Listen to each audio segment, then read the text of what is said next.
Vamos lá. Já está gravando. Então, um dos capítulos mais importantes desse período que a gente está estudando, que é da origem da mente revolucionária, é o do surgimento da chamada ciência moderna. É um dos assuntos mais nebulosos e confusos que existem nessa investigação. Mesmo porque, quando se fala a palavra ciência, ela vem carregada de uma série de conotações que fazem dela, hoje em dia, mais uma figura de linguagem do que a designação de alguma coisa real.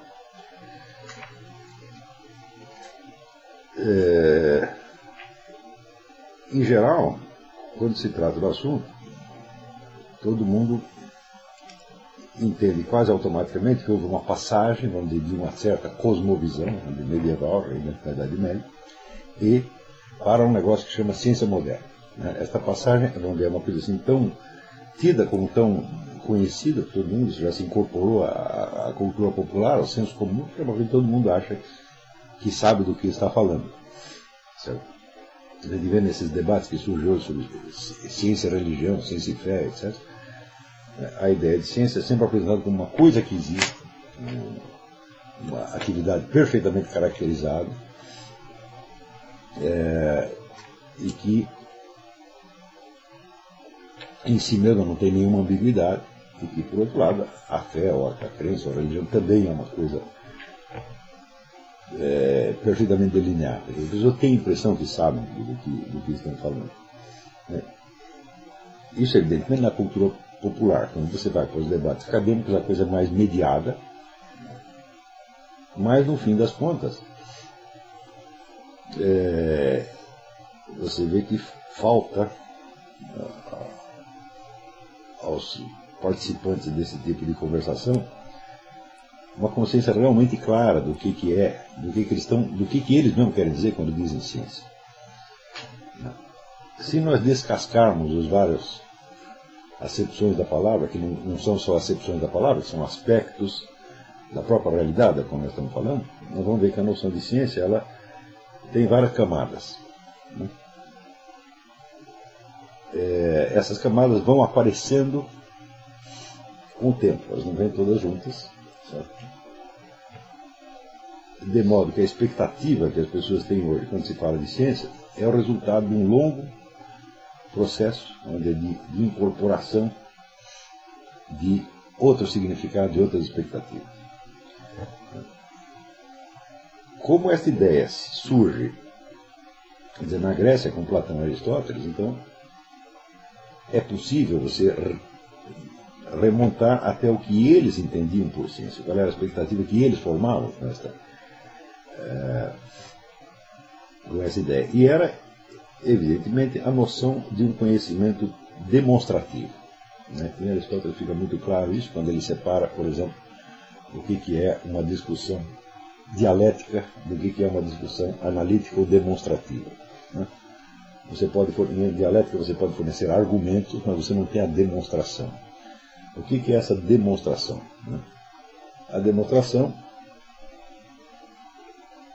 acontece quando você remete uma certa afirmação a uma outra que a sustenta, até que chega um ponto em que você não precisa mais questionar o fundamento das premissas, porque elas são tidas como auto-evidentes, tá certo? Sendo que essas premissas são as que condicionam a própria possibilidade da discussão ou da demonstração. Então, o que se entendia por ciência era o conhecimento que mais tarde veio a ser designado por nome de apodíctico, do grego apodeixis. Apo é negação, não, e deixis é destruição, quer dizer, aquilo que não pode ser destruído.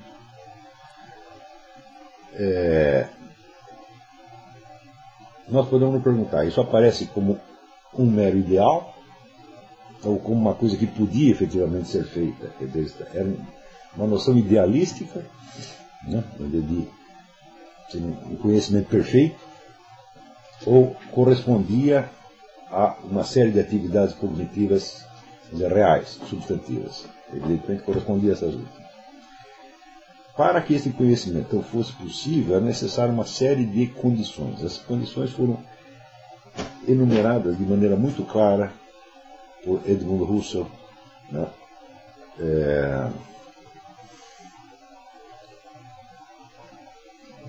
Em dois livros, um que ele chamou de Filosofia Primeira e outro que ele chamou de Lógica Formal e Lógica Transcendental. Essas condições são as seguintes. Em primeiro lugar, para que exista algum conhecimento apodíctico demonstrativo, é necessário que haja algum tipo de evidência que em si mesma seja inegável. Se não há nada que é inegável, se uma coisa tem que demonstrar a outra tem que demonstrar uma, então você entra numa circularidade. E se por acaso uma coisa depende da outra, que depende da outra, que depende da outra, assim recua indefinidamente, você também não tem demonstração alguma. Então, quer dizer, a ideia de evidência é a coisa mais, é a condição mais necessária para que exista o conhecimento científico. Se não há nada que seja evidente em si mesmo, tá certo? Então não é possível provar nada e a demonstração é inviável. Tá certo? Porém, a evidência só não basta. Quer dizer, se todos os nossos conhecimentos fossem evidentes, não haveria necessidade de você demonstrar coisa nenhuma, porque estaria tudo já mostrado. Tá certo?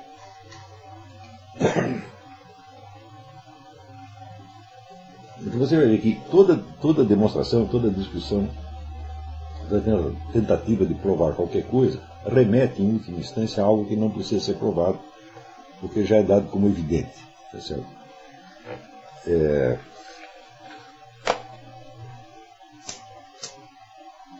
Às vezes se usa erroneamente a palavra evidência como sinônimo de prova. Tá certo? Isso é uma coisa que vem, vamos dizer, da influência do inglês na nossa língua. Né? Evidence em inglês significa um elemento, é o que nós chamaríamos na língua jurídica brasileira, um elemento de prova. Tá certo? São considerados elementos de prova porque em si mesmos são evidentes. Tá certo? Mas não são eles o objeto da discussão. Eles são elementos que vêm de fora e contribuem para dar solidez a uma prova. Então, no sentido clássico da coisa, evidente é aquilo que se mostra por si mesmo. Aquilo que não precisa ser demonstrado porque já está mostrado. Né? Muito bem. Se a evidência pode servir de fundamento de uma prova, é porque há uma ligação qualquer entre ela e aquilo que vai ser provado. Tá certo? Então, essa ligação é o que vai ser dado, então, pelas leis da lógica. As leis da lógica vão criar uma série de nexos entre o que é evidente e o que não é evidente, mas que pode ser provado através da evidência. Tá certo? Então,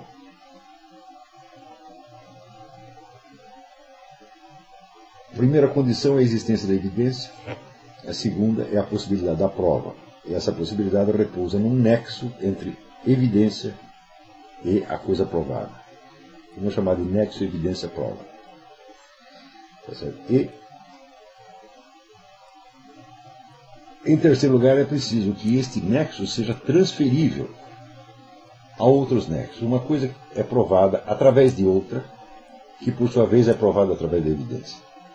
Então, teoricamente, você poderia, de uma evidência, você tira uma prova, que serve por sua vez de fundamento de outra prova, que serve de fundamento de outra prova, e assim por diante. Formando então o quê? A cadeia dedutiva, uma cadeia de deduções, na qual a verdade da evidência inicial perpassa todo o edifício daquilo que em si mesmo não é evidente. Tá certo? E que obtém da evidência o seu fundamento de prova. Porém, para que exista este nexo entre evidência e prova, é necessário, por sua vez, que o próprio nexo seja evidente. Por isso, se o nexo tiver que ser provado, então qualquer demonstração pode ser, vamos dizer, decomposta analiticamente, tá certo? Numa linha interminável de demonstrações. Tá certo? Se o próprio nexo, digamos, num silogismo, né? Entre a premissa maior, a premissa menor e a conclusão. Se ele não é por si mesmo evidente, então você pode decompor um silogismo em outro silogismo, em outros, e nunca vai terminar. Tá certo? Então, no famoso silogismo, né? Todos os homens são mortais, Sócrates é homem, logo Sócrates é mortal. Na verdade, você diz 3 vezes a mesma coisa. E esta identidade, ela tem que ser auto-evidente, ela não tem que ser provada por sua vez. Tá certo? Se você tem que provar, olha, todos os homens são mortais, portanto cada um é mortal, mas você disse a mesma coisa. E esta identidade das duas frases tem que ser evidente. Então, se cada um é mortal, eles não são só mortais no conjunto, mas eles o são individualmente, então é claro que um indivíduo é só mais um. Então ele está apenas exemplificando o que já foi dito. Então essas são as 3 condições da ciência. A existência de evidência, o nexo entre evidência e prova e, por sua vez, a evidência do nexo. Esses termos são meus, não são do Husserl. Eu resumi o Husserl desse jeito. Então, essas condições então formam o que é o ideal de ciência. Então, conhecimento apodíctico, onde tudo está demonstrado por uma cadeia dedutiva que remete a uma evidência, formando então um edifício indestrutível. Tá certo? É claro que o exemplo mais óbvio disso aí são as matemáticas, né? Certo? Então, na medida em que esta perfeição da demonstração possa ser levada a outros domínios, então se estenderá, quer dizer, o conhecimento científico. Note bem que muito mais tarde vai se introduzir na ciência certos elementos de demonstração probabilística, então de demonstração dialética. Certo? Mas esses elementos de demonstração probabilística, eles não anulam esta ideia inicial de ciência. Por quê? Porque a estrutura da demonstração probabilística depende, por sua vez, de que existe embaixo dela esta mesma estrutura da lógica analítica, tal como Aristóteles definiu. Então, quando se fala, por exemplo, de lógicas fluidas, ou lógicas contraditórias, ou lógicas paradoxais, todas elas se baseiam neste mesmo conjunto de princípios que Aristóteles colocou para a lógica formal. Você pode aperfeiçoar e estender a lógica formal, mas a possibilidade de você impugná-la é realmente nula, porque você só pode desenvolvê-la em outras direções partindo dela. Por exemplo, se você quiser fazer uma lógica baseada num princípio que é o contrário do princípio da identidade, o princípio da identidade se enuncia como A igual a A. Quando você diz que A igual a A, você está consciente de que você usou 2 signos diferentes em 2 momentos do tempo para designar a mesma coisa. Tem 2 signos e um significado. Mas se você disser A é diferente de A, então você tem A e A'. Então o que você quer dizer? Que o A é diferente dele mesmo ou que ele é diferente de A'? Então você já bifurcou em 2 demonstrações completamente diferentes. Quer dizer, aos 2 signos corresponde um só elemento que é diferente dele mesmo ou corresponde 2 elementos diferentes? Tá certo? Para você fazer uma sequência dedutiva a partir do A igual a A, você raciocina em linha. Mas para você raciocinar a partir do A é diferente de A, você teria que desenvolver 2 linhas diferentes. Tá certo? Então é por isso que eu digo que toda conversa de lógicas paradoxais, lógicas fluidas, etc., na verdade não é senão são atenuações dialéticas, tá certo? Da lógica analítica, e todas elas, em última análise, se baseiam na lógica analítica. Certo? Quando você está lidando, por exemplo, com uma probabilidade, aqui tem uma probabilidade de 73%. Você só pode fazer isso porque você sabe que 73 é igual a 73. Porque se 73 quiser dizer 75, a hora quer dizer 12, a hora quer dizer 42, tá certo? Então não há probabilidade nenhuma, não é possível raciocínio probabilístico. Muito bem, então isso quer dizer que este ideal de um conhecimento inteiramente demonstrado, ele permanece e ele é, em última análise, o que orienta toda a atividade científica até hoje.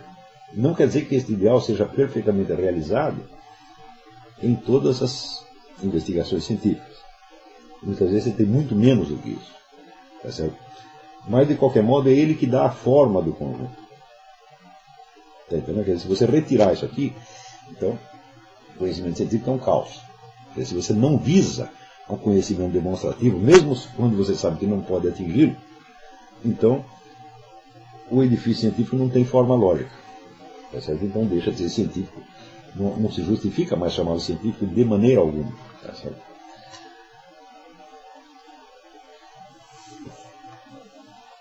Muito bem. Dada esta definição inicial de ciência, conceito inicial de ciência, nós entendemos que para a maioria dos assuntos que nós podemos querer investigar cientificamente, o problema então não está na estrutura da demonstração, mas está em preencher o edifício com premissas. Não é isso? Quer dizer, as premissas não são dadas, né? Elas têm que ser encontradas, tá certo? Na realidade. Então são os dados do problema. Tá certo? Esses dados então funcionam, os dados factuais, por assim dizer, funcionam como premissas dos quais você tira certas conclusões, montando então logicamente certas hipóteses. Tá certo? A hipótese tem que ter uma estrutura lógica em si mesma. Tá certo? Isso quer dizer que de um fato você deduz outros fatos possíveis. E depois você vai ter que verificar se esses fatos se dão na realidade. Então daí fecha o ciclo. Tá certo? Mas, vamos dizer, a construção da hipótese tem que ser em si mesma logicamente consistente. Porque senão não dá para verificá-la. Por exemplo, se eu partindo de uma premissa factual qualquer, dado um fato, eu deduzo dele dois fatos que se contradizem, tá certo? Então, aí eu não tenho elemento de prova, porque se uma coisa pode ser provada por dois fatos contrários, ela não está provada de maneira alguma. Tá certo? Então, a construção da hipótese é o elemento lógico da ciência. Tá certo? Existe o elemento factual que dá as premissas e preenche com outras premissas menores o decorrer do discurso lógico. Então nós podemos dizer, idealmente toda a ciência visa a formar um discurso único que, partindo de certas premissas factuais e das leis da lógica, se estrutura de tal maneira, tá certo, que os fatos se encaixam nessa estrutura harmoniosamente. Novos fatos que venham a ser descobertos. Tá certo? Então, quer dizer, o ideal da ciência é transformar-se em uma doutrina, ou seja, um discurso. Tá certo? E esse discurso valerá não só pela sua consistência lógica, mas pelo fato de que o conteúdo dele é preenchido de premissas, não só da premissa maior, que são as primeiros fatos tomados como base da investigação, mas os fatos seguintes entram como premissas menores que vão preenchendo o discurso em outros pontos. Tá certo? De tal modo que, idealmente, mesmo que você não tivesse esses fatos, você poderia deduzi-los. Vamos dizer que a ciência mais aperfeiçoada que tem, a física teórica. E física teórica se faz isso. Você parte lá das premissas, você faz uma construção, e você chega à conclusão de que tais ou quais fatos têm que acontecer, embora você não tenha nenhum sinal de que eles aconteceram. Tá certo? Mais tarde, no decorrer da pesquisa, às vezes 30, 40, 50 anos depois, se descobre aqueles fatos e eles se encaixam, né, harmonicamente na teoria. Tá certo? Isso aconteceu com Einstein. Né? Então, quer dizer, a teoria já não é mais uma simples hipótese, né? Uma teoria afirmativa sobre a realidade. Ela pode ser constituída de elementos vazios a ser preenchidos por fatos depois. Se der tudo certo, é isso que deve acontecer. Agora, se você descobrir fatos que não batem na teoria, então das duas, uma, ou a sua observação do fato está errada, ou a teoria está errada. Né? Bom, então esta estrutura e esta tendência da ciência para o discurso lógico seria a forma final da ciência. Uma ciência inteiramente realizada, ela seria um único discurso. Tá certo? Onde todos os elementos e todas as descobertas se encaixariam confirmando as anteriores. Tá certo? Na prática, isso frequentemente não acontece. Tá certo? Mas quando não acontece, então significa que o estado presente das investigações não é satisfatório. Então, quer dizer, o ideal de produzir um discurso único, inteiramente demonstrado em todos os seus passos, tá certo? E confirmado, vamos dizer, pelas premissas factuais, não só pela premissa maior, mas pelas premissas menores enxertadas depois, isso é o que orienta toda a atividade científica. O próprio debate científico, a confrontação de hipóteses, só é possível graças a isso. E se você... Daí a pessoa diz, mas o Karl Popper diz que em ciência não existe nenhuma demonstração, é tudo hipotético. Não é isso? O que ele quer dizer? Ele quer dizer que a ciência jamais chega a este discurso demonstrativo acabado. Em qualquer momento, todo edifício pode ser posto, vamos dizer, em questão. Mas como é que você sabe que ele é posto em questão se você não tem em vista esta estrutura ideal? Quer dizer, mesmo que ela não se cumpra, é ela que está orientando o raciocínio, mesmo quando você adere à noção do Popper. Entendeu isso aqui ou não?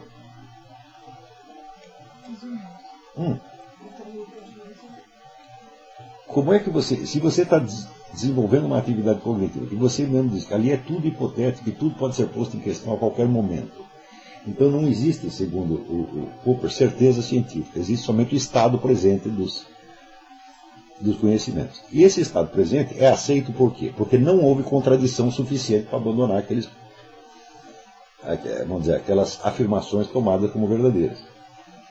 Mas a estrutura desse discurso continua sendo de um discurso lógico. Está compreendendo? Apenas o material, o conteúdo das premissas é que pode mudar. Você pensa que as coisas andam de um jeito, depois aparece outro fato que mostra que não é, então você tem que mudar o conteúdo do discurso, mas a sua estrutura continua sendo a da estrutura lógica. Então, não tem escapatória. Quer dizer, a ciência é isso e está acabada. Ela é, vamos dizer, uma atividade cognitiva que visa a produzir um discurso lógico uniformemente coerente, demonstrado em todos os seus passos. Mesmo quando você diz que o estado presente é hipotético e é provisório, até aquele momento ele se demonstrou suficientemente lógico. Quer dizer, o discurso está pronto até aquele ponto. Uma descoberta seguinte pode derrubar tudo. Tá certo? Por quê? Mudou a estrutura? Não, mudou somente o conteúdo da premissa. Não? Então, quer dizer, este ideal de ciência que o Gregor formular ainda é o mesmo. Não existe outro. Tá certo? Ao longo do tempo, foram surgindo vários problemas no sentido de como colocar isso em prática. Quer dizer, como realizar esse ideal. Partindo dos materiais que são dados, vamos dizer, pela experiência ou de alguma outra fonte. Materiais que são aceitos como premissas. Tá certo? Então, da onde nós podemos tirar as premissas?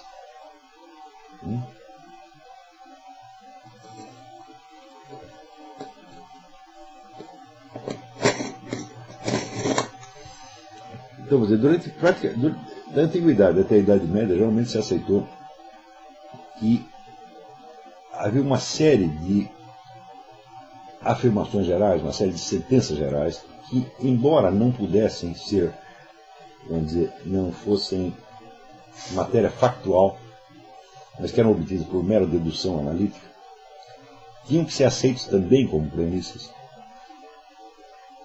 por serem o fundamento do conjunto. Por exemplo, a ideia de que existe um mundo. Se não existe mundo nenhum para ser estudado, acabou a ciência. Então, você veja que a existência do mundo não está dada no conceito de ciência. Então, é uma condição externa, mas que você tem que admitir. Tá certo? Segundo, você tem que admitir a unidade do mundo. Porque se o mundo é composto de, vamos dizer, de linhas causais totalmente aleatórias, separadas, tá certo? E fragmentárias, então não é possível fazer um discurso. Você pode fazer um discurso uniforme, coerente em todos os seus passos, mas ele não vai ter nada a ver com a realidade. Quer dizer, o encaixe de ciência e realidade baseado no quê? Na unidade do ser, a unidade da existência. E assim por diante. Isso quer dizer que havia uma boa parte da ciência que era obtida por meios puramente analíticos e dedutivos, por, vamos dizer, aceitar certas realidades sem as quais a própria existência, a própria possibilidade da ciência estaria negada. Tá certo? Então isso quer dizer que havia uma tendência para criar uma espécie de paralelismo, uma harmonia entre o mundo da razão e o mundo do ser. Quer dizer, em última análise, quer dizer, a estrutura do real deve ser racional de alguma maneira, ainda que seja de maneira mais complexa do que nós imaginamos, porque sem isso não seria possível reduzi-la ao discurso científico. Tá certo?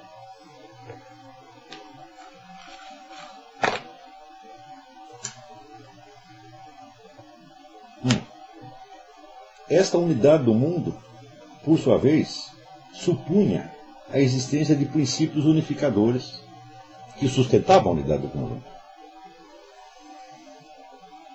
Quer dizer, tem que existir o mundo.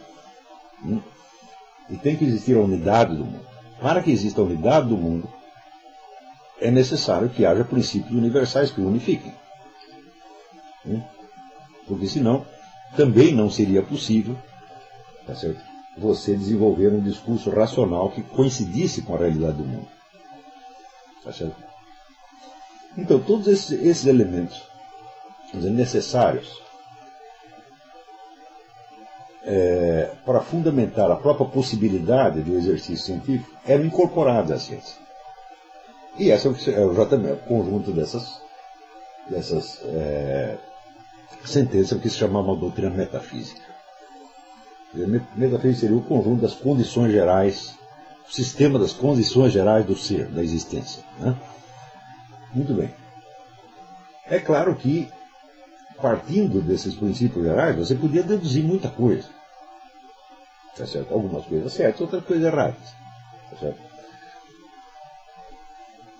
E, evidentemente, a cola entre o edifício dedutivo e a realidade do ser era dado pelo quê? Pela observação e pela experiência.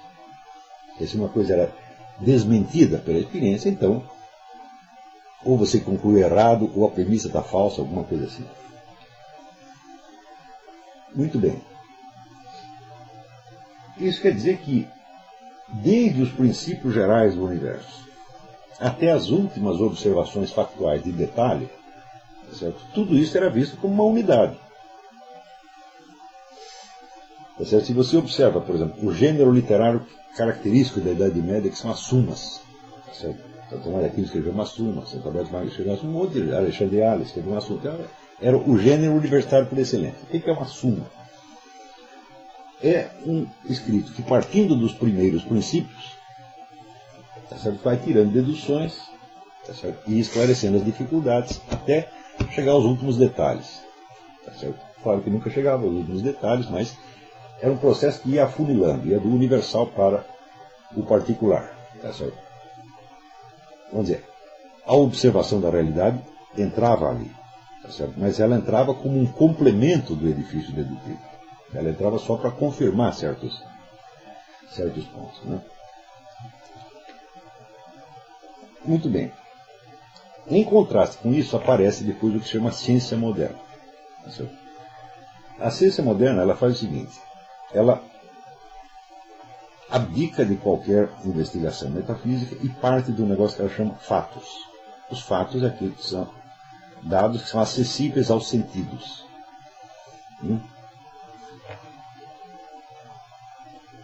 Então, partindo de fatos separados, fatos atomísticos, você pode construir, tá certo, um edifício dedutivo em miniatura. Tá certo?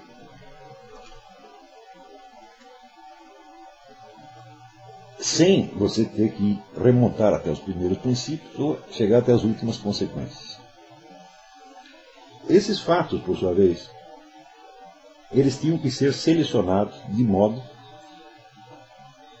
a poder-se obter deles uma observação exata. Exata quer dizer matematicamente exata.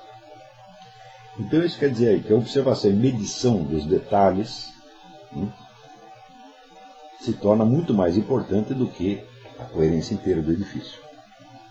Certo? Quer dizer, o problema da coerência do edifício fica adiado. Tá certo? Colocado entre parênteses. E, em lugar dele, o que entra agora, quer dizer, o elemento que vai colar o edifício é a medição exata. Quer dizer, que a matemática entra no lugar da metafísica. Ela passa a ser o fator de coesão do edifício científico.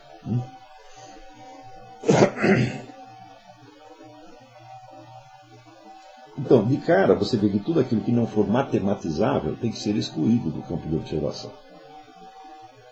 Isso. E a possibilidade de você matematizar as coisas depende do quê? Depende do estado dos processos de medição descobertos até o momento. Por exemplo, quando Newton e Leibniz, paralelamente, os dois, cada um trabalhando de sua conta, descobrem o cálculo infinitesimal. Que era um cálculo que você podia aplicar, vamos dizer, a quantidades infinitamente pequenas. Pequeniníssimas variações. Antes aquilo saía do campo de observação científica, mas eles desenvolveram o cálculo, e através do cálculo, essas diferenças mínimas podem ser, vamos dizer, incorporadas. Tá certo? Então, por exemplo, se você vem com o carro, está andando o seu carro, tem um sinal de pare. Você diminui a velocidade. Diminui, depois você vai embora. Aí chega o guarda e diz para você, você não parou. Eu disse, eu parei. Como é que você pode tirar isso ali? Você tem que usar o cálculo infinitesimal. Você vai ter que pegar as várias imagens que o radar tirou de você. Agora, você foi desacelerando, mas você não chegou no ponto zero.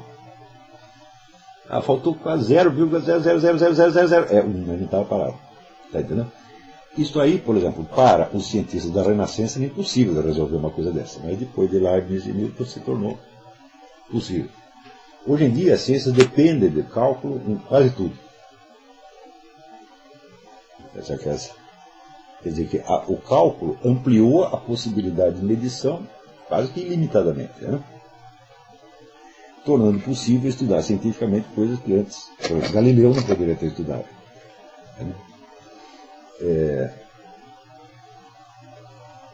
Então, isso quer dizer que, de um lado, a seleção dos objetos a ser estudados depende dos instrumentos de medição que você tem.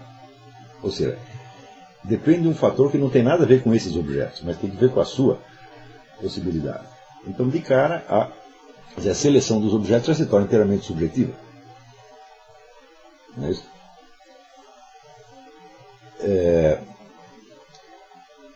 Por outro lado,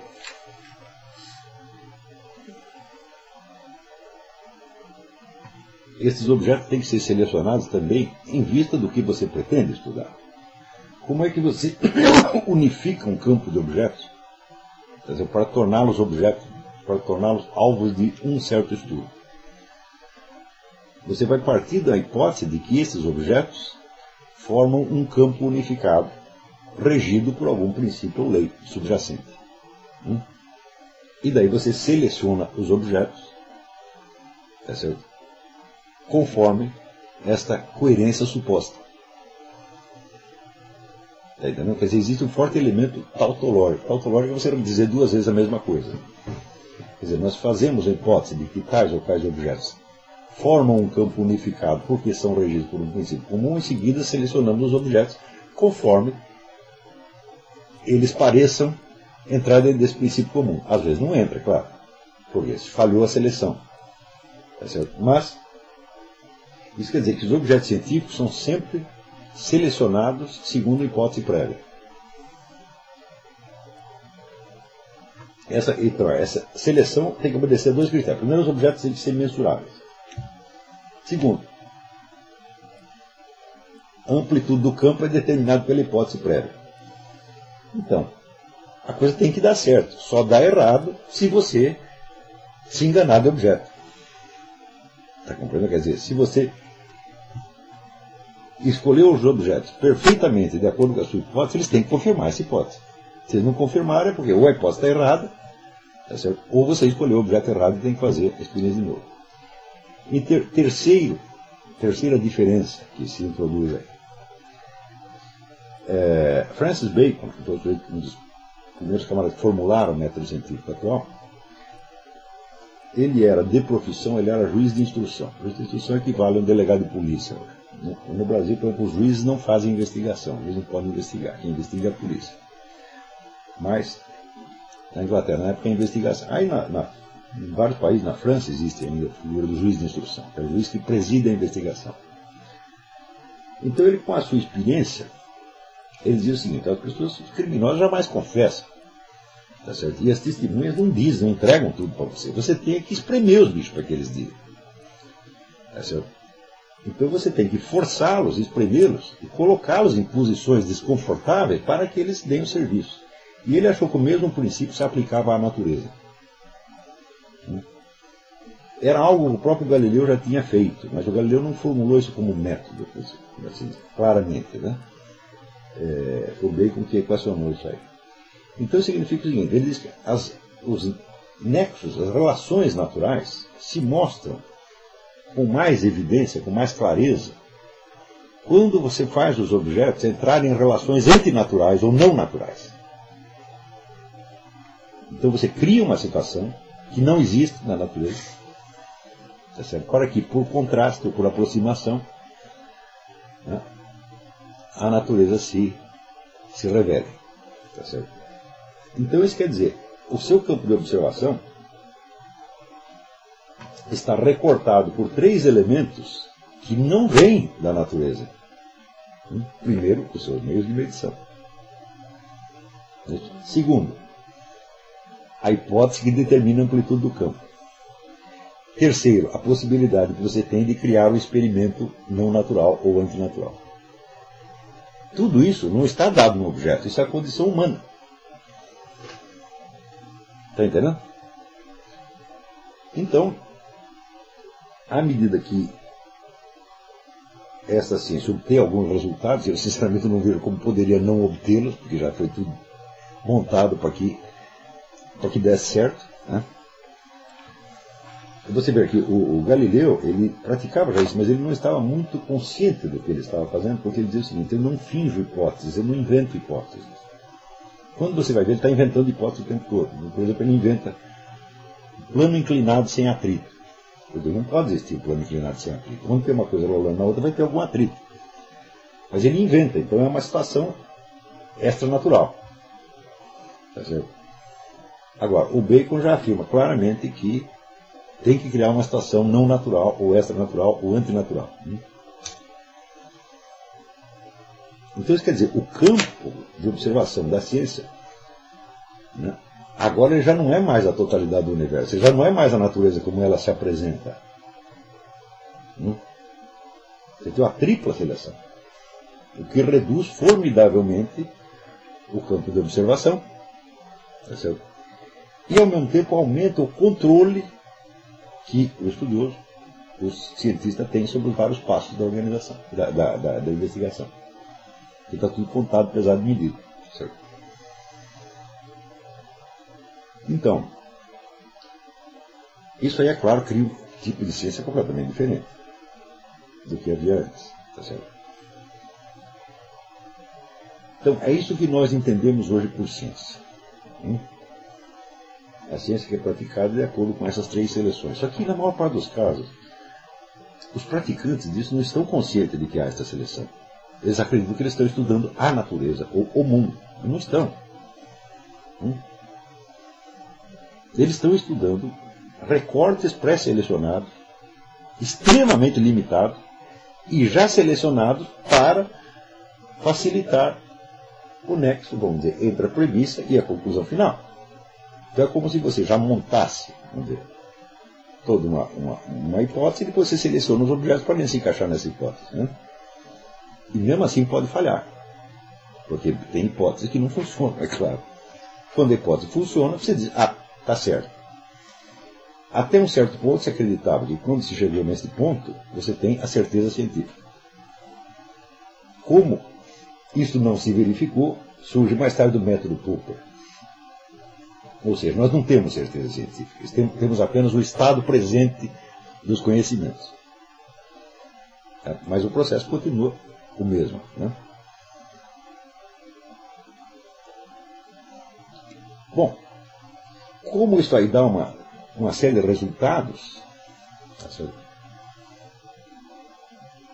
surgem vários, vamos dizer, apêndices filosóficos do método científico. O primeiro é a ideia de que aqueles objetos que foram retirados do campo de observação científica não interessam. Mas você não sabe, porque você não observou, você retirou. Então só passa a ser significativo aquilo que a ciência está estudando. Todo o resto não existe. Ora, mas o que a ciência está estudando é infinitesimal mesmo. É sempre infinitesimal. Mesmo se você tomar todas as ciências. Aí tem aquela aula sobre o fato concreto. A ciência jamais pode estudar um fato concreto. É impossível. Nenhuma ciência estuda nenhum fato concreto. Tem que ser o fato recortado de acordo com a hipótese. Senão não dá para estudar cientificamente. Muito menos dá para fazer o experimento extranatural. Né? Então a primeira ideia é esta, de que a verdadeira realidade está somente neste recorte científico. Note bem, muita gente criticou o negócio da matematização. Então, por exemplo, Leibniz dizia o seguinte, ele dizia, se você medir um objeto de todas as maneiras possíveis que esteja ao seu alcance, isso não basta para constituir um objeto, porque além dele medir alguma coisa, ele tem que ser alguma coisa. Ele tem que ter uma existência. Então, a existência fica excluída da observação científica.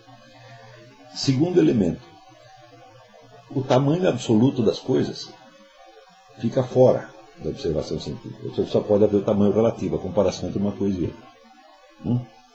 Então você vai perguntar, por que uma tartaruga não é do tamanho de um elefante?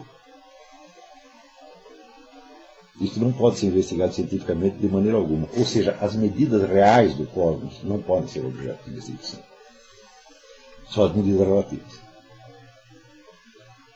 Está compreendendo? Então, isso aí é claro que praticamente o cosmos inteiro fica fora da observação científica. Né? Sobra somente, né, aquela parte que passa pelas três seleções. Mas note bem, a matematização foi muito mais criticada do que as outras duas seleções. Por exemplo, Edmund Husserl diz que a ciência renascentista substituiu o mundo por um conjunto de seres matemáticos. Tá certo? Está tudo muito exato, muito certo, mas que não é, vamos dizer, o universo verdadeiro, que ele chamava o mundo da vida, quer dizer, aquele mundo no qual nós vivemos efetivamente. Então, por exemplo, um exemplo que ele dá é o seguinte, de que astronomicamente a Terra gira em torno do Sol. Mas é impossível você caminhar numa Terra que gira em torno do Sol. Quer dizer, a medida que você tem da Terra andando sobre ela é uma. A medida que você obtém dela, observando-a hipoteticamente, imaginariamente, desde um ponto de vista extraterrestre, é outra completamente diferente. Tá certo? Então, significa que você está falando de dois objetos completamente diferentes. Não é isso?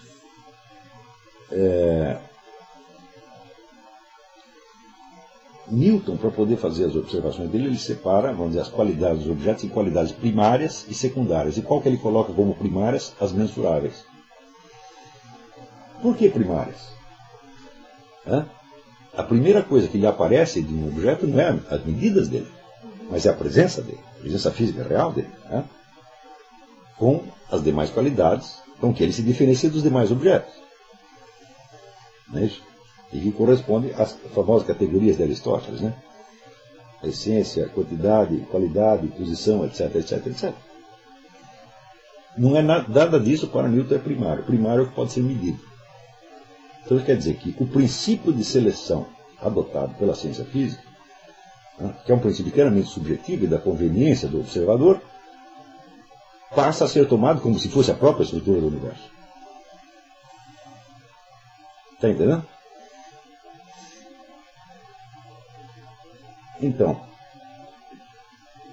embora a matematização fosse bastante criticada, as duas outras seleções não foram o suficiente. Por quê? Para você entender uma relação natural, você cria um experimento extranatural para forçar as coisas a se comportarem de uma certa maneira, você só vai poder pegar da relação natural subentendida aquilo que seja contrastante ou similar com a sua observação. E tudo mais, tudo mais não interessa. Quer dizer, além de você separar, e relegar para uma espécie de limbo epistemológico e ontológico, tudo aquilo que não pode ser medido segundo os instrumentos de medição que você tem, você ainda separa o que não se encaixa no seu campo hipoteticamente definido e que não se encaixa nos instrumentos que você tem para você realizar a experiência que você quer. Se você chamar tudo isso de primário, é claro que é uma inversão. Isso não é primário, isso é existente, é claro, esse aspecto mensural ele é existente, ele faz parte da realidade. Tá certo? Porém, ele se refere apenas a diferentes relações quantitativas que os corpos têm uns com os outros. E mesmo assim não a todas elas, só aquelas que você está estudando. Não é isso? Por exemplo, para você estudar, sei lá, a composição química de um tomate, você não precisa saber o preço do tomate. E vice-versa. É isso? Então você tem duas mensurações completamente diferentes. Não é isso? Uma, a relação entre aquele composto e os elementos que você conseguiu discernir, e outra, a relação entre aquele produto e a disponibilidade de bens no mercado, etc. Esses são dois cálculos completamente diferentes que você faz, um não depende nada do outro. É possível você articular um com o outro e encontrar um princípio comum? Jamais. Então, ou seja, cada uma dessas ciências só pode estudar um tomate abstrato. O tomate concreto, o tomate efetivamente existente, ele tem uma composição química e tem um preço. Você está compreendendo? Esse é o tomate de verdade. Agora, o tomate do economista tem só preço sem composição química. E o tomate do químico tem só composição química sem preço. Então, por isso, nenhum dos dois está estudando a realidade. Para estudar a realidade, você precisaria juntar esses vários pedaços, mas eles não são juntáveis. Eles só podem ser juntados empiricamente. Quer dizer, acidentalmente. Então isso quer dizer que todo o mundo da acidentalidade também é retirado imediatamente. Tá certo? Então se você pensar bem, falar, mas o que é a ciência tomada como um conjunto estuda da realidade? Quase nada. Que é o quase nada sobre o qual ela tem algum domínio experimental, por assim dizer. Tá certo? Então, eu não estou falando do problema da especialização da ciência, não é disso que eu estou falando. Eu estou falando, vamos dizer, do fato de que a realidade é isolada. Mesmo que toda a ciência não houvesse o problema do especialismo, houvesse só, vamos dizer, interciência, tá certo? Só interdisciplinaridade, todo mundo estivesse o tempo todo trocando figurinha. O economista troca figura com o físico troca com o químico troca com o biólogo. Mesmo que eles fizessem isso o tempo todo, o universo em estudo não é a realidade. É uma fração ínfima da realidade. Então, como é que eles fazem para resolver os problemas que surgem do encaixe entre o que eles estão estudando e a realidade que eles não estão estudando? Eles têm que apelar para alguma metafísica. Certo? Mas eles mesmo disseram que metafísica não é ciência. Então significa o seguinte: toda ciência tem uma série de bases metafísicas que não pertencem à ciência. Então, nós temos todo esse problema: a exclusão da realidade concreta, a redução dos objetos aos seus aspectos mensuráveis, de acordo não com a mensurabilidade intrínseca deles, mas com os instrumentos de mensuração que você tem. Tá certo? E terceiro, a seleção prévia pela hipótese a ser demonstrada. Tá certo? O que sobra disso é o seguinte: é que haverá da parte do cientista um domínio maior de algumas relações. Mas elas não têm que ser necessariamente as mais importantes, as mais decisivas. E você nunca pode dizer que o que uma ciência descobriu é realmente importante em face da objetividade do universo. Pode ser importante para a sociedade humana. Tá certo? Quarto lugar, junto com a possibilidade de domínio maior desses processos particulares, surge a ideia de quê? De domínio do todo. Como você obteve algum resultado fazendo essa continha, podendo produzir artificialmente este ou aquele resultado, surge o sonho de que, mais dia menos dia, a ciência possa dominar o conjunto das condições, né, em que o ser humano existe. Então, existe esse elemento utópico já na base da ciência. Ela vem com a esperança de alcançar o domínio. Vem com dizer, saber é poder. Mas veja bem, qual é o poder que você tem sobre o universo? Nada. Você tem sobre, vamos dizer, certas linhas de causais muito limitadas, muito pequenas, tá certo? E se você pensar bem, vamos dizer, pega qual foi a influência do ser humano, desde que ele existe, até o tempo do homem neandertal, até hoje, exerceu sobre o universo. Em que nós alteramos o universo? Praticamente nada. Nós mal chegamos a arranhar um pedaço ínfimo da casca de um planetinha que está jogado lá no fim do mundo. Então, isso é a realidade da nossa condição. Mas você imagina o poder deste apelo utópico, imaginário, vamos dizer, a ciência que dominasse todo, pelo menos todo o ambiente terrestre, e que pudesse resolver também por meio científico os demais problemas da política, da legislação, da sociedade, etc, etc. Então a ciência surge também como uma utopia. Certo? E é claro que existe uma tensão entre o elemento utópico e o elemento metodológico, porque a metodologia é limitar tudo. Tá certo? Mas, por outro lado, a ciência tem que reivindicar uma certa autoridade na sociedade. E ela reivindica através da promessa utópica. Você vê que do século XVI até o século XIX aparece um monte de gente, muitos autores, escrevendo quando tudo estiver sob a administração científica, todos os problemas estarão resolvidos. Se as pessoas fossem racionais, como nós cientistas somos, tudo estaria, né, resolvido. O que os caras não percebem é o seguinte: é que a possibilidade de você chegar a um domínio total, quando você começou por excluir a totalidade da realidade, é nula. É.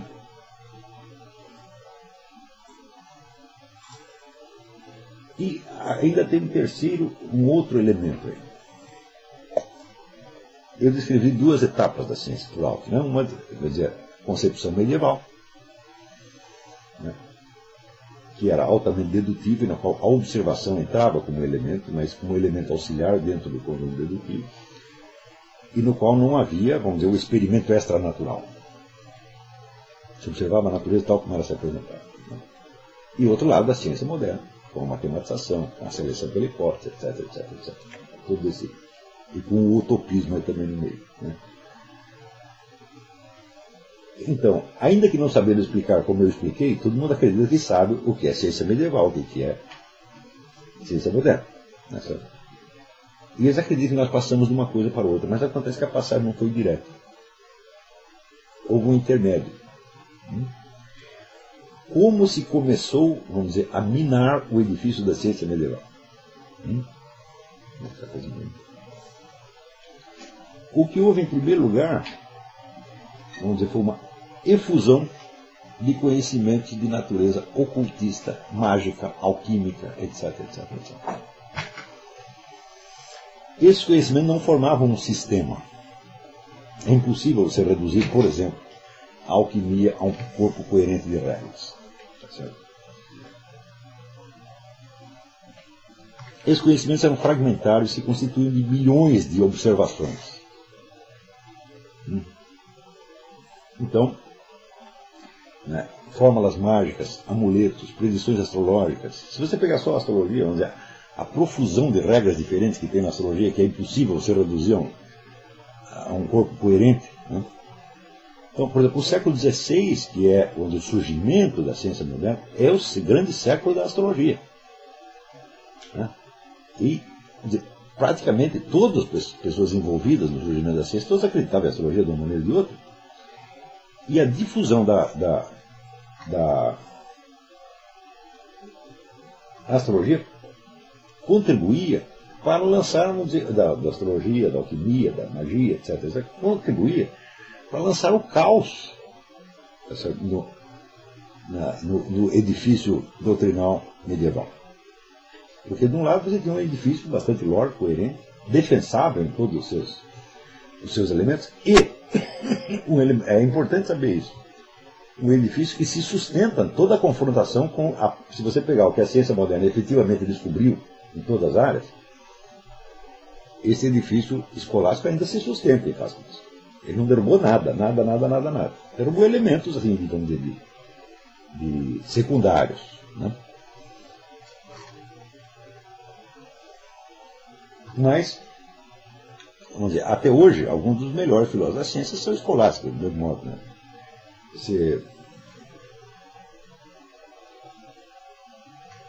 Então, a doutrina escolástica ela nunca foi derrubada numa confrontação. O que houve é o seguinte: houve uma imensa confusão causada pela proliferação de interesse pela magia, ocultismo, etc, etc. Aí começa também a pulular a sociedade secreta, e todo mundo está envolvido no surgimento da ciência moderna, pertence a alguma sociedade secreta.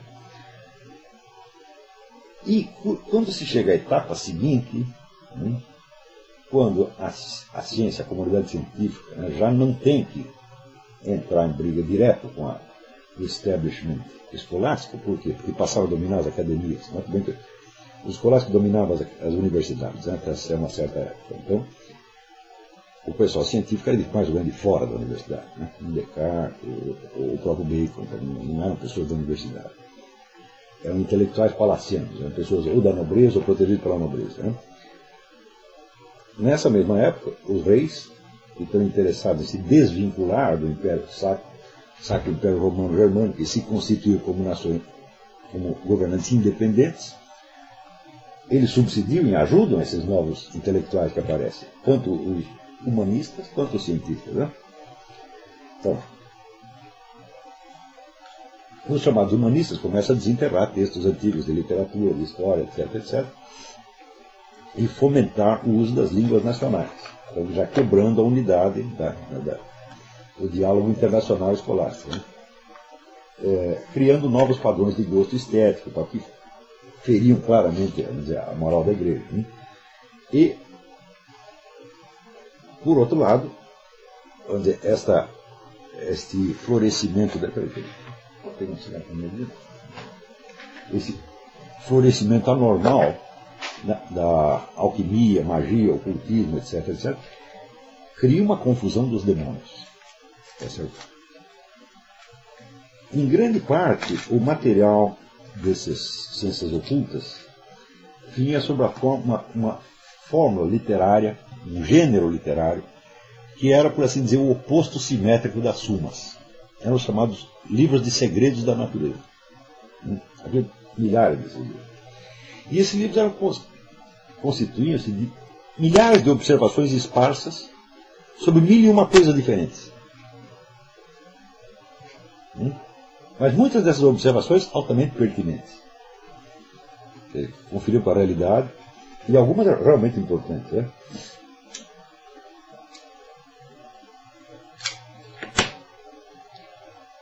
Muitas dessas coisas não podiam, vamos dizer, ser objeto de prova, tá certo? Mas continuam a inspirar pessoas. Por exemplo, Henri René Agrippa, que é um autor desses enorme sucesso, né? Ele diz o seguinte, que tudo que acontece, tudo que se faz fica impregnado no ar e se transmite a outros organismos que passam por ali. Quer dizer, você tem um sinal de que alguma coisa se passou. Tá certo? Passados 4 séculos, né, aparece esse negócio da ressonância mórfica, com o tal do Rupert Sheldrake. Onde você vê que às vezes existem relações sutis entre coisas nas quais você não consegue estabelecer uma conexão causal. Eu digo, o que é isso, essa investigação? Eu não sei se tem fundamento ou se não tem, mas é um eco longínquo de uma sugestão que simbolicamente tinha sido colocada por Agrippa. Né? Então, muitas dessas dicas que foram dadas nesse livro ainda são matéria de investigação de 1001 ciências hoje.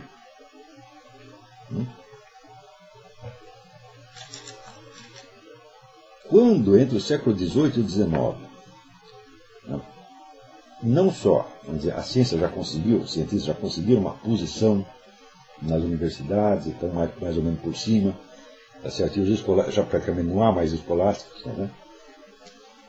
Só restavam alguns em Portugal e Espanha. Então o que acontece? Todo este caudal de ocultismos, e magias, e alquimias, etc., vão ser historicamente jogados para a Idade Média, né, e vão começar a ser tidos como elementos da superstição medieval. Onde aí, evidentemente, é um erro histórico de pelo menos 3 séculos. Isso é a primeira coisa que acontece. Né? Até hoje, as pessoas acreditam que a partir da Renascença veio a ciência moderna e isso expulsou as trevas medievais. Portanto, né, com a astrologia, muita gente vai dizer, não, isso é um resíduo medieval, etc. Isso não tem nada de medieval. A atividade astrológica durante a Idade Média era mínima se comparada ao que veio depois, sobretudo no século XVI. Então, praticamente todas as regras astrológicas ainda em uso na astrologia surgem no século XVI. Com os grandes clássicos, Jerônimo Cardan, Morand de Villefranche, né, que era o astrólogo do rei, né, na França, e John Dee, era o astrólogo da rainha. Né. São esses que inventaram a astrologia, tá certo? Tal como nós a conhecemos hoje. Tá certo? O século XVI é o século da astrologia. Nós podemos dizer que 90% da bibliografia astrológica existente no Ocidente é do século XVI. Né. E vem junto com a ciência moderna. E todos aqueles camaradas, quando fundaram a Royal Society, todos os membros da Royal Society, que foi o centro de formação da ciência moderna, eram todos astrólogos, alquimistas, ou coisa assim. Não tem ninguém contra nada disso. Né?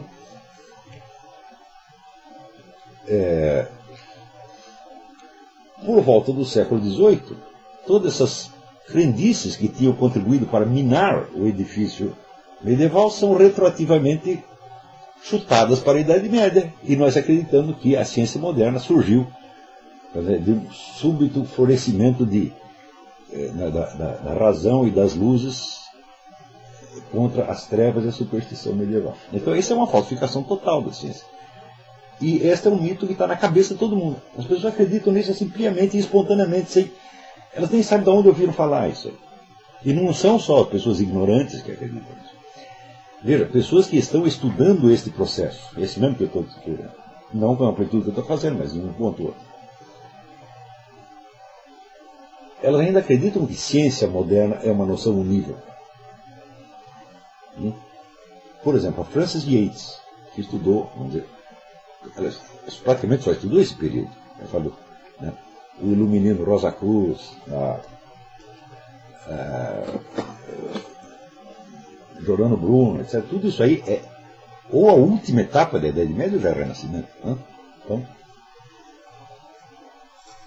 e ela foi a pessoa que colocou em circulação esta ideia de que a ciência moderna surge do ocultismo. Só que ela diz o seguinte, começou como ocultismo, mas virou racionalidade matemática, depois de um certo ponto. Quem disse que virou? Esses elementos ainda não estão presentes na ciência tal como se pratica hoje. Não. Então, por exemplo, o elemento utópico, tá certo? Sem o qual a ciência não teria nada da autoridade pública que tem. A ideia de que através da ciência o homem controla a natureza melhor do que controlava antes.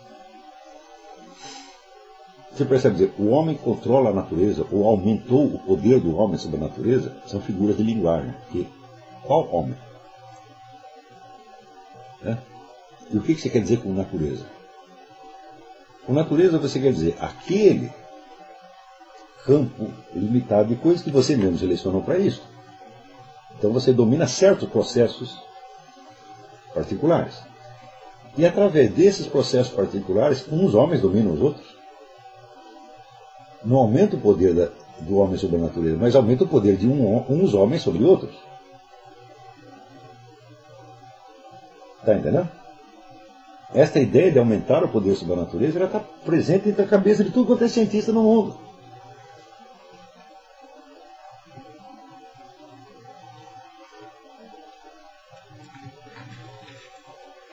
A própria terminologia que eles usam, né? Eu já tive que fazer 2 aulas de metodologia na faculdade. Então, a primeira aula é sempre teórica. Então, eles explicam que há 2 tipos de pesquisa, qualitativa e quantitativa. Daí a qualitativa vira sinônimo de subjetiva, então não cai fora do campo científico. E o quantitativo vira sinônimo de objetivo e científico. Mas isso é uma inversão revolucionária, porque o que é quantitativo é obtido através de medição. Medição é a comparação de uma coisa que existe na realidade com outra que só existe na sua cabeça. Não é isso? Por exemplo, um elefante não pode se apresentar para você só nos seus aspectos quantitativos. Isso é impossível. É você que abstrai, vamos dizer, da presença real do elefante alguns elementos que você pode medir, tá certo? E esse é o lado quantitativo da coisa. Veja, quando ele subentende que o quantitativo é objetivo, é por quê? Porque várias pessoas medindo obterão o mesmo resultado. Mas isso não é uma objetividade, é uma subjetividade coletiva. O desenvolvimento natural dos métodos criados por Bacon, Galileu e outros termina em Kant. Kant é uma espécie de somatória dos resultados da ciência moderna, desde que ela surge até o fim do século XVIII. E o que o Kant vai dizer? Ele vai dizer que todo o nosso conhecimento consiste em projetar sobre o universo exterior as estruturas da nossa própria razão, sem podermos ter acesso às coisas em si mesmas. Então, aí surge o fenomenalismo. Nós não estudamos coisas, estudamos fenômenos, aparências, e mesmo assim não todas elas. Só aquelas que possam ser verificadas uniformemente por toda a comunidade científica ou pelas pessoas envolvidas na pesquisa. E isso você chama de universo real. É claro que é uma inversão. Então, quando entramos no negócio da inversão revolucionária, isso já estava preparado pela ciência moderna. Então, quer dizer, quando você vê o estudo, como por exemplo esse do Wolfgang Schmidt, sobre a física quântica, em que ele mostra que a física quântica só faz sentido ser reinserida dentro da concepção escolástica. Quer dizer, então aí você entende qual é a função real da chamada ciência moderna no conjunto do conhecimento. Quer dizer, ela precisa de um edifício teórico que lhe dá sentido. Se ela não tem esse edifício teórico, então ela vai tomar as suas próprias medições como realidade, a sua própria seleção subjetiva com a constituição objetiva do universo. E não podendo provar que as coisas são assim, terminará aceitando uma conclusão kantiana, que de fato é tudo projeção da razão humana sobre o universo exterior. E daí cria uma outra confusão maior ainda, que é quando Kant diz que os objetos do mundo exterior nos chegam caoticamente, a nossa razão, a nossa percepção ordena tudo. Ou seja, quando você faz do ser humano, ele passa a ser o centro de construção do cosmos. Ele não é apenas um observador. Né? Só existe cosmos do ponto de vista do imaginário científico. Né? Ora, qualquer observação mostra para você que a sua capacidade de ordenar o mundo exterior é mínima. E que, ao contrário, o tempo todo nós nos apoiamos em dados do mundo exterior para recolocar em ordem a nossa cabeça. Às vezes você acorda e não sabe onde está. É o seu cérebro que põe em ordem tudo aquilo, ou você olhando, você lembra que estava no mesmo lugar de ontem? Então, quando você perde o caminho e pergunta para uma outra pessoa, essa outra pessoa é um dado da realidade externa, não é uma invenção na sua cabeça. Né? Então, existe um caminho fora de você, existe uma pessoa fora de você e eles te recolocam no caminho. Kant não percebia isso porque ele fazia diariamente o mesmo caminho e nunca mudou de trajeto. Então ele achava que ele dominava o caminho. Entendeu? A primeira vez que ele se perdesse, ele perceberia que não é o cérebro dele que está pondo em ordem, mas ao contrário, é uma ordem externa que lhe ensina alguma coisa. Né? E assim por diante. Então, essa aí é uma dica de como a formação da ciência moderna contribui diretamente para a formação da mentalidade revolucionária. Deu para entender? Então, por hoje, acabou.